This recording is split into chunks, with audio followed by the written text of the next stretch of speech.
Hi friends, W3 soft এবং রুহুল একাডেমির পক্ষ থেকে সবাইকে শুভেচ্ছা জানাই। আমি রুহুল আমিন।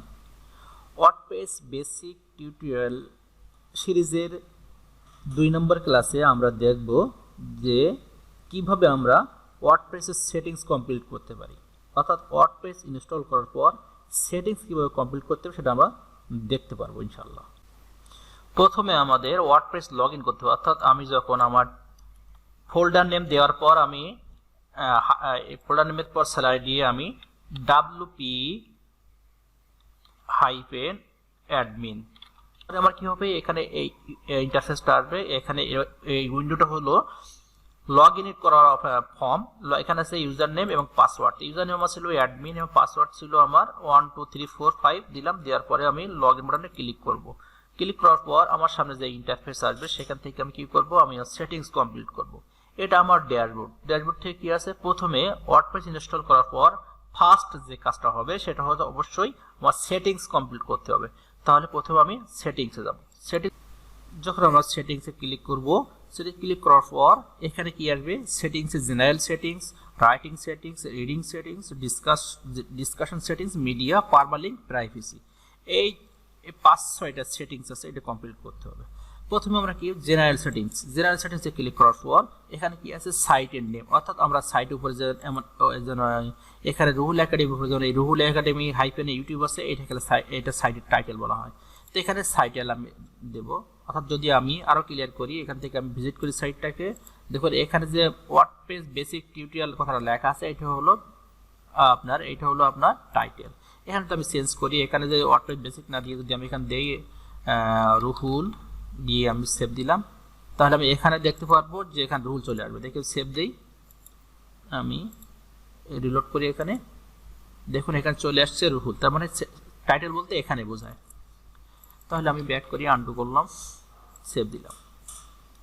আর এরপর কি আছে, ট্যাগ লাইন। দেখেন এরপরে কি ট্যাগ লাইন বলতে জাস্ট এখানে কি এখানে আমি খেয়াল করি জাস্ট অ্যানাদার ওয়ার্ডপ্রেস লেখা আছে, এখানে ট্যাগ লাইন আছে এইটা জাস্ট অ্যানাদার ওয়ার্ডপ্রেস। আমি এখানে চেঞ্জ করে দেই যে powered by W3 soft,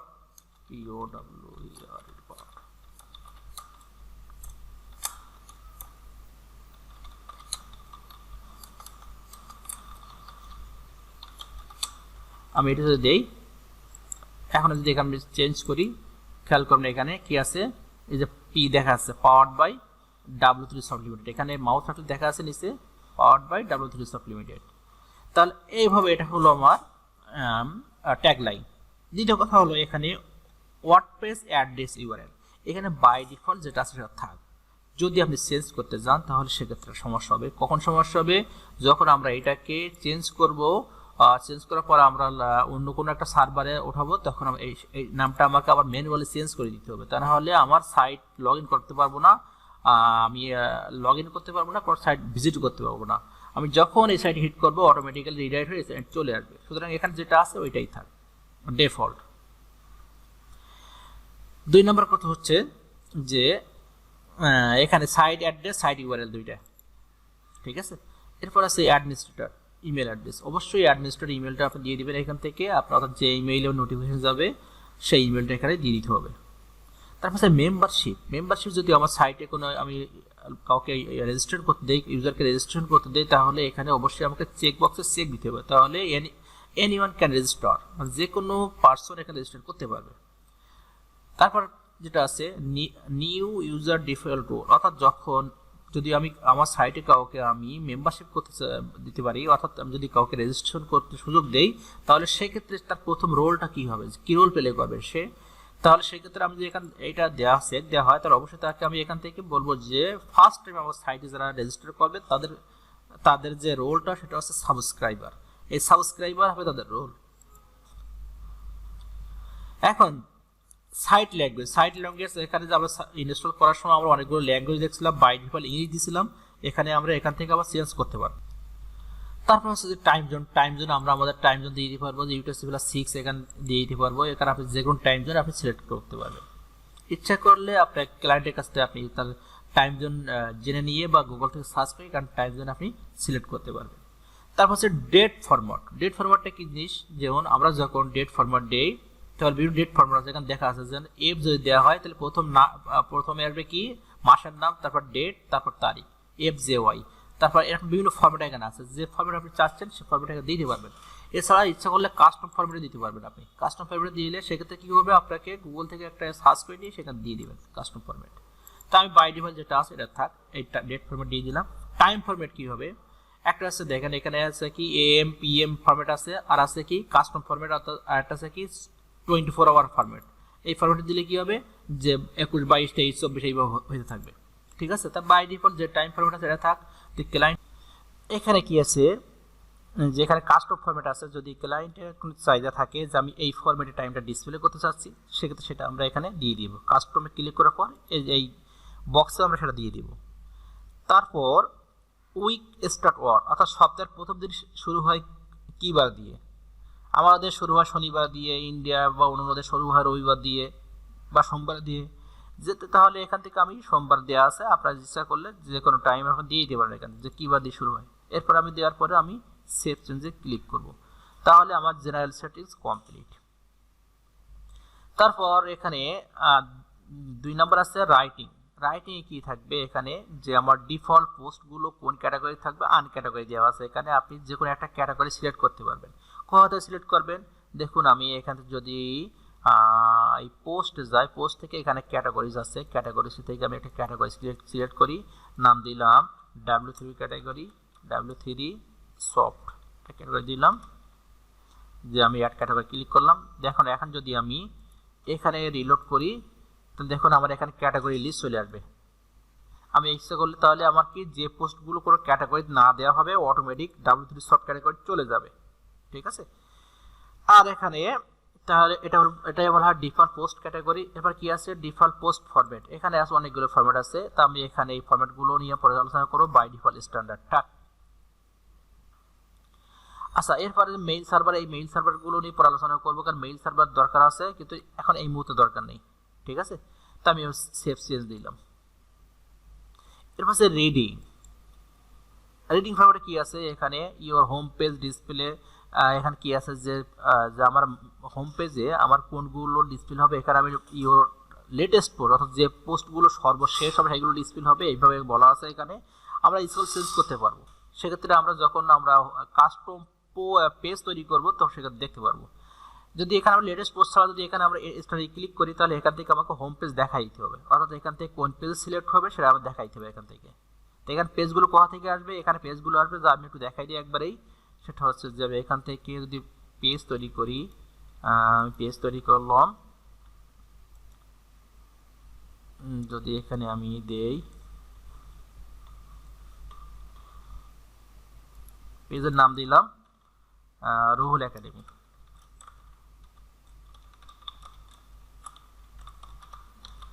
Ruhul academy publish দিলাম। এখন যদি আমি এখানে এই জায়গায় রিলেট করি, আমি হোম পেজ আমি এখানে দিলাম, দেওয়ার পর দেখেন এখানে রুহুল একাডেমির পেজ চলে আসছে। অর্থাৎ কি হবে, আমার পোস্টগুলো ডিসপ্লে হবে রুহুল একাডেমিতে। তারপর আছে কি, এটা হোম পেজ, এটাকে এখানে হোম পেজ কাউন্ট করবে। আমি সেভ দিই, সেভ দেওয়ার পর যদি করি তাহলে এটা হোম পেজ হিসেবে কাউন্ট করবে। এরপর কি আছে যে পোস্ট পেজেস, অর্থাৎ পোস্টগুলো কি হবে কোন পেজ যাবে, তাহলে আমার হোম পেজটার নাম হবে রুহুল একাডেমি, আর আমার পোস্টগুলো কোন পেজে যাবে, আমার পোস্টগুলো যাবে রুহুল একাডেমিতে। তাহলে এখান থেকে আমি রুহুল একাডেমি দিয়ে দেবো, দেওয়ার পর আমি সেভ দিয়ে দেবো। ওকে, তাহলে এরপর কি আছে যে blog page show at most 10 post, অর্থাৎ ব্লগের যে পোস্টগুলো সেগুলো 10টা করে ডিসপ্লে হবে। তো এখানে 10 দিতে পারি, তারপরে এখানে 10 দিতে পারি, এখানে বাই ডিফল্ট যেটা সেটা থাক। আর কি আছে যে প্রত্যেকটা পোস্ট কি হবে, যে ফুল দেখাবে না এটা সামারি দেখাবে, এখানে দুটো আছে, ফুল আর এক্সাক্ট সামারি। অর্থাৎ কি যে ফুল যদি দেখায় তাহলে কি হবে, একটা পোস্ট যদি করেন 20 লাইনের, তো 20 লাইন সে ডিসপ্লে করবে। আর যদি মনে করেন যে নাম 20 লাইন না, প্রথম 2 লাইন দেখাবো, হেডলাইন মতো 2-3 লাইন দেখাবো, তারপরে এটা কি হবে রেড মোড়ে ক্লিক করতে, তাহলে সেক্ষেত্রে আমি এই অপশনটা ক্লিক করব, ফুল টেক্সট না দিয়ে আমি এই অপশনে ক্লিক করব। এবার কি আছে যে যেসব আমি ওয়ার্ডপ্রেস ইনস্টল করার সময় বলছিলাম যে সার্চ ইঞ্জিন ভিজিবিলিটি, অর্থাৎ এখন যেহেতু আমার সাইটটা কি আছে, আর সাইটটা আমার ডেভেলপিং আন্ডার কনস্ট্রাকশন আছে, সো সেক্ষেত্রে কি হবে, আমি সার্চ ইঞ্জিনকে আমি নিষেধ করে দিব, অর্থাৎ আমি এখান থেকে যে সেটা না আসে যেন চেক দিয়ে দিব।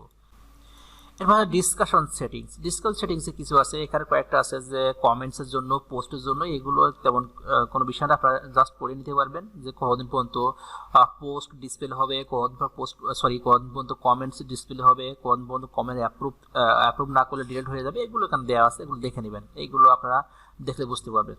আর এখানে কি আছে যে ডিফল্ট অ্যাভাটার আছে, এখানে যে অনেক সময় কমেন্টস করলে কমেন্টসের পর একটা ইমেজ লোগো বা একটা লোগো শো করে বা ইমেজ শো করে, বা সেক্ষেত্রে এইগুলো এখানে দিয়ে দিতে পারবেন। দেন ডিফল্ট কি থাকবে, এটা যে কোনো কিছু দিয়ে দিবেন এখানে, এইগুলো বিষয় না। এই ডিসকাস সিরিজ আপনারা পড়ে একটু দিয়ে নেবেন, সমস্যা নেই। এরপর হচ্ছে মিডিয়া, যে মেজর যে একটা পার্ট, সেটা মিডিয়া এখানে কি আছে যে আমার ইমেজের সাইজ কি হবে। আমরা যখন আমরা ওয়ার্ডপ্রেস ইনস্টল করার পর ওয়ার্ডপ্রেস কোনো একটা পোস্ট করি, ইমেজ আপলোড করি, তখন ইমেজটা 3টা পার্টে সে কি করে, ক্রপ করে। একটা হলো এই সাইজ, থাম্বনেইল সাইজ, একটা হলো মিডিয়াম সাইজ, একটা লার্জ সাইজ। তাহলে থাম্বনেইল সাইজটা কেমন হবে, উইডথ কত হবে, হাইট কত হবে, এটা বলে দিতে পারি। মিডিয়াম সাইজটার উইডথ কত হবে, হাইট কত হবে বলে দিতে পারি। লার্জ সাইজটা উইডথ হাইট বলতে পারি, অর্থাৎ সর্বোচ্চ height, maximum width, maximum height, এই দুইটা দেখেন। আর থাম্বনেইলের কি হবে, সে উইড হাইট বলে দিতে হবে, এখানে বলে দিলাম। দেওয়ার পর সেক্ষেত্রে কি হবে, এই অনুযায়ী সে রেশিও আকারে সে ক্রপ করবে। এখানে যে মেজর যে পয়েন্টটা, সেটা হচ্ছে যে আপলোডিং ফাইল, যে organize my upload into month and year base folder. অর্থাৎ কি হবে, যখন আমরা কোনো ইমেজ বা কোনো ফাইল আপলোড করব, সেক্ষেত্রে কি করবে সে, যে ইয়ার এবং মান্থ ওয়াইজ কি করবে, সে ফোল্ডার সাজাবে। কিন্তু এটা গুড সাইড আছে, ব্যাড সাইডটা বেশি। সেক্ষেত্রে কি, যদি এমনটা হয় যে 2022 একটা ফোল্ডার নেম, তার ভিতরে দিল জানুয়ারি একটা মাস, একটা ফোল্ডার করে তার ভিতরে কি করলো, যে একটা 1 তারিখ দিল, 1 তারিখে একটা ফোল্ডার করলো, তার ভিতরে ইমেজটা আপলোড করলো। তাহলে এইভাবে যদি করে, জানুয়ারি মাসের 2 তারিখ আসলে 2 তারিখের ফোল্ডার করবে, তার ভিতরে আপলোড করবে। এইভাবে যদি করে, সেক্ষেত্রে একটা, যদি ক্লায়েন্ট কোনো কাজ, কোনো ইমেজ আপনাকে চেঞ্জ করতে বলে, তাহলে আপনাকে প্রত্যেকটা ফোল্ডারে আপনাকে এন্টার করতে হবে, তারপরে তার থেকে সেগুলো আপনার ইমেজগুলো ডিটেক্ট করতে হবে, তারপর সেইগুলোকে আপনাকে কাজ করতে হবে। কিন্তু এটা একটা বিরক্তির বিষয়। আপনি যদি এটাকে উঠাই দেন, অর্থাৎ কি হবে, অ্যাজ আপলোড নামে একটা ফোল্ডারের ভিতরে সবগুলো ইমেজ আপলোড হবে, আমি চেঞ্জ করতে হলে জাস্ট কন্ট্রোল এ দিয়ে সিলেক্ট করবো, করে ওইটাকে আমি আপলোড করে দিব। সেক্ষেত্রে এটা সুবিধা। সুতরাং আমি বেটার প্র্যাকটিস মনে করি যে এটাকে আনচেক দেওয়া, অর্থাৎ আমার একই ফোল্ডারের ভিতরে হবে, একটাই ফোল্ডার হবে, তার নাম হবে আপলোড ফোল্ডারের ভিতরে সব ইমেজ ফাইলগুলো থাকবে। আমার প্রয়োজন যখন হবে, আমি ওইগুলো সব একবারে সিলেক্ট করে আমি আপলোড করতে পারবো বা রিপ্লেস করতে পারবো। সেভ দিলাম। এরপর কি আছে, পারমালিঙ্ক সেটিংস, যেটা বিশেষ বিষয়, পারমালিঙ্ক সেটিংস। এর ভিতরে কি আছে, permalink settings by default day and time থাকে। অর্থাৎ দেখেন, আমার ইউআরএল লিঙ্কটা এমন হবে। আমি এখন যদি একটা পোস্ট দেখি, এখানে ক্লিক করলাম, খেয়াল করবেন কি আছে এখানে, 2022-02, এটা হলো 12, অর্থাৎ 12 তারিখে 2022 সালের ফেব্রুয়ারি মাসের 12 তারিখে এই পোস্টটা করা হয়েছিল। তাহলে এটা আমার জন্য একটা বিরক্তিকর, এটা আমার জন্য না, এটা এসইওর জন্য বিরক্তিকর, অর্থাৎ এসইও ফ্রেন্ডলি না। তাহলে এসইও ফ্রেন্ডলি হতে গেলে অর্থাৎ কিছু ক্লায়েন্ট চাহিদা থাকতে পারে যে আমার কত তারিখে, সেক্ষেত্রে আলাদা বিষয়, চাহিদা থাকলে কোনো কথা নেই। আর যদি না এসইও ফ্রেন্ডলি ইউআরএল করতে হয়, তাহলে অবশ্যই আমার কি করতে হবে, পোস্ট নেম, জাস্ট এখানে ক্লিক করব। ক্লিক করার পর যদি আমি সেভ দেই, সেভ চেঞ্জ দিলাম, এখানে আমি রিলোড করার পর যদি এখান থেকে আমি এখানে ক্লিক করি, এখন দেখুন এখানে কি আসছে, পোস্টের নেমটা চলে আসছে, অর্থাৎ হাইফেন দিয়ে হ্যালো ওয়ার্ল্ড, এই পোস্টের যে নেমটা ছিল এখানে চলে আসছে। এটা হলো এসইও ফ্রেন্ডলি ইউআরএল বলা হয়। দেখুন এখানে আমি, তাহলে এটা কি করলো, আমার চেঞ্জ হয়ে গেল। এরপর আরো কিছু এখানে আছে, যেমন প্লেন যদি দেওয়া হয়, অর্থাৎ কি হবে, যখন ইউআরএলটা এরকম হবে, আমি যদি এটা দিয়ে সেভ দেই, তাহলে কি হবে, আমি একটু ব্যাক করে আমি আবার রিলোড করার পর আমি যদি ক্লিক করি, এখানে খেয়াল করবেন এখানে কি আছে, এই ফরম্যাট চলে আসছে। তাহলে এটা এসইও ফ্রেন্ডলি ফরম্যাট না। যদি এর পরেও চাহিদা থেকে থাকে ক্লায়েন্টের, তাহলে সেক্ষেত্রে আমরা সেটা দিব। অর্থাৎ তা না হলে যদি ক্লায়েন্ট আমাকে বলে যে ইউজার ফ্রেন্ডলি ইউআরএল হবে, সো সেক্ষেত্রে অবশ্যই আমাকে পোস্ট নেম সিলেক্ট করতে হবে। করার পরে আমি সেভ দিয়ে দিলাম। এরপর হচ্ছে প্রাইভেসি। এটা খুব মেজর একটা বিষয় না, এটা হলো যে কি যে কিছু প্রাইভেসি যে লিঙ্ক থাকে লিঙ্কগুলো এখান দেখাই দিব আমরা এখান থেকে, যখন আমরা এখান থেকে কিছু পেজের লিঙ্ক দিতে পারি অর্থাৎ প্রাইভেসি পেজ তৈরি করে পেজটা লিঙ্ক এখান দিয়ে ইউজ দিস পেজে ক্লিক করে দিতে পারি। এছাড়া আর কোনো এখানে কাজ নেই। আর এখানে আমি দুইটাই একই সিস্টেম, যে এই দুইটার মধ্যে কী কী প্রাইভেসি পলিসি থাকবে, যে এই সাইটের জন্য কী কী আছে সেইগুলো দেওয়া আছে এখানে, যে কমেন্টসের জন্য মিডিয়ার জন্য এইভাবে দিয়ে দিতে পারি। এটা আমাদের কোনো বিষয় নয়, আমাদের কোনো কাজ না। তাহলে এইভাবে মোটামুটি আমাদের সেটিংসটা কমপ্লিট করে ফেললাম। অর্থাৎ যখন আমাদের ওয়ার্ডপ্রেস ইনস্টল করা হয়ে যাবে অবশ্যই আমাদের এই সেটিংসটা কমপ্লিট করতে হবে। আজকের ক্লাসে পর্যন্তই, পরবর্তী ক্লাসে আমরা অন্য পার্টগুলো দেখবো ইনশাল্লাহ। সে পর্যন্ত সবাই ভালো থাকবেন, সুস্থ থাকবেন। আল্লাহ হাফেজ।